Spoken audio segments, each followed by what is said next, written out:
Hi guys! Magandang gabi. Welcome back po dito sa Gandara SRU channel for Showbiz Update.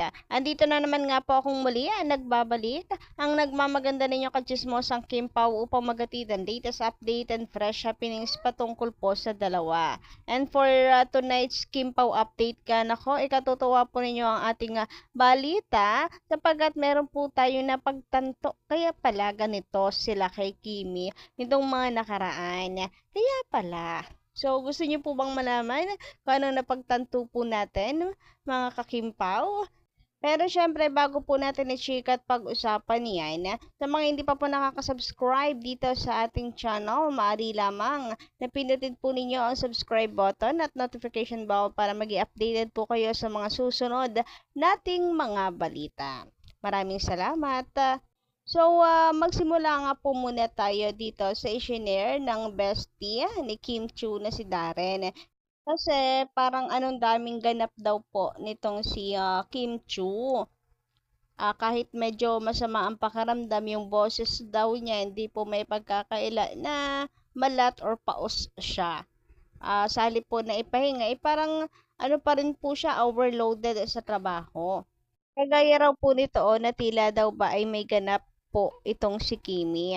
Anyway, nakakatuwa naman po ang caption niya ni Darren. Nakita daw niya si Elsa sa ABS-CBN. Naka-blue nga po kasi itong si Kimi and bagay na bagay naman po sa kanya. And as usual, ay bardagulan na naman po ang dalawa. Ay, oo nga. Bye! Oh! Team Edit! Mga segue, oh! And speaking of Darren, ito nga po ni shinare din po ni Kim Chu na tinatad daw baga naman ni Darren ng pictures yung cellphone niya. Sabi niya dito, 4 lang ito out of 100 pictures na pagtripan ni Darren ang cellphone ni Kimi. Overloaded na daw yung phone niya.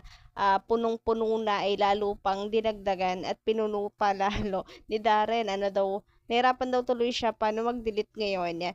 Siguro kaya po puno ang memory ng phone ni Kimi kasi puno po ng pictures and videos nila ni Papi Paolo. Kaya hindi niya alam kung paano po paluluwagin yung phone ng kanyang memory. Charot lang. Pero malay niyo naman, 'di ba? Sa phone nga daw po ni Paolo, ayon sa nasagap nating chika is ang naka-wallpaper ay si Kim Chu. Samantala, speaking of Kim and Paolo, alam niyo po ba ang nasagap natin chika ngayon? Nagmansari po pala, third mansari ang Kim Pao. Naku, totoo kaya to? So, binati nga rin po nitong Showbiz Buzz ang Kim Pao ng third mansari. Although wala pa pong inaamin yung dalawa pero tila magaling magsoko ang mga fans para malaman po even small details pagdating po sa Kim Pao. And eto nga po, meron po tayo nakita dito na mansari daw po mula nang i-post ni Paulo Avellino ito sa kanyang social media account. Ayan, makikita nyo naman po dito sa inyong mga screen yung pet siya ay July 3. So, kung atin pong bibilangin, 3 months po mula July 3 to October 3. So, hindi kaya ito yung tinutukoy doon ni Showbiz Buzz na third mansari ng Kim Pao? Mapapaisip ka rin At syempre, muli natin binalikan kung ano po ang ganap ng Kim Pao nung October 3 at napag-alaman po natin na ito po ay nung time na kinongratulate Kuya Ogie ang Kim Pao. Di ba nga't napaisip pa po tayo, ano kayang ibig sabihin ni Kuya Ogie doon sa kanyang congratulations? Sobrang nakaka-intriga yung sinabi niya na congratulations sa inyo. Kasi mukhang hindi naman daw po sa movie ng Kim Pao ang kanyang tinutukoy dahil ang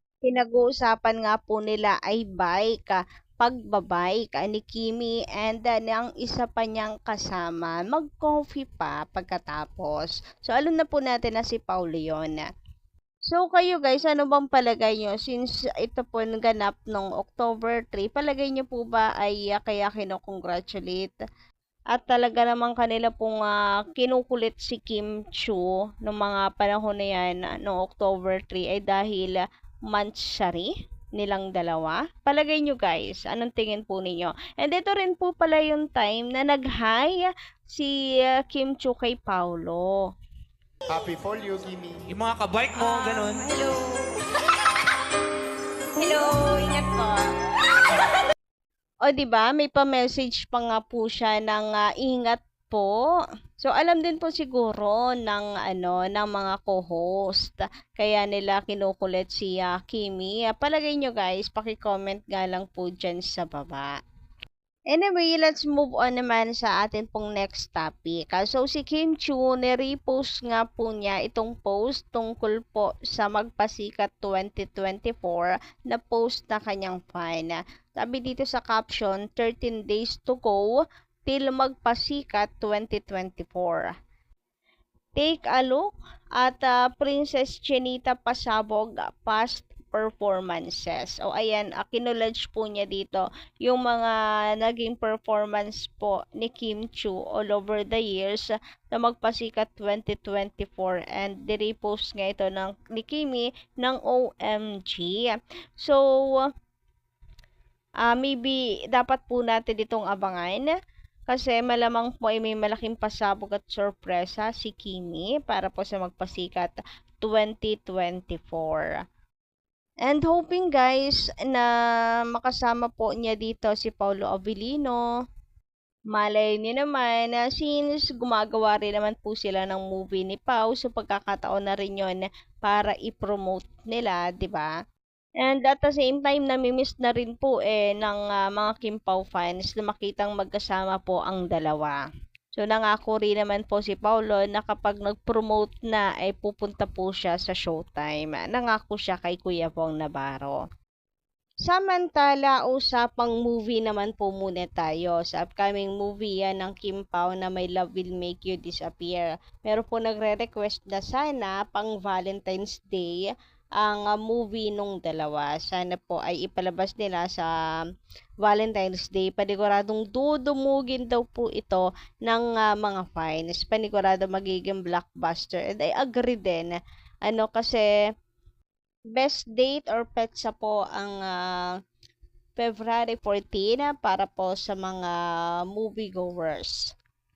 Well, sana nga, para happy po ang mga fans. Anyway, sa mga hindi pa rin po nakakaintindi bakit po naurong ng movie po ng Kim Pao and sa 2025 na, uulitin po natin, it's because binigyan po nila ng espasyo, daan, ang Hello, Love Again ni Catherine Bernardo and Alden Richards. Kumbaga, pauunahin na po muna nila yon. Kasi syempre sa ABS-CBN din yon para wala pong sapawan.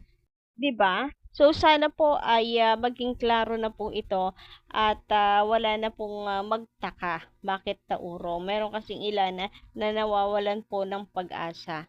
Huwag po kayo mag-alala.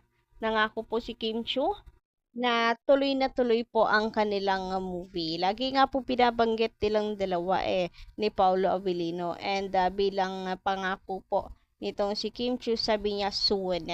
Sinisigurado, ina-assure niya po sa mga fans. So, yun lang po muna ating update guys sa gabing ito. Maraming salamat sa pakikinig. Don't forget to click the subscribe button and notification bell for more updates.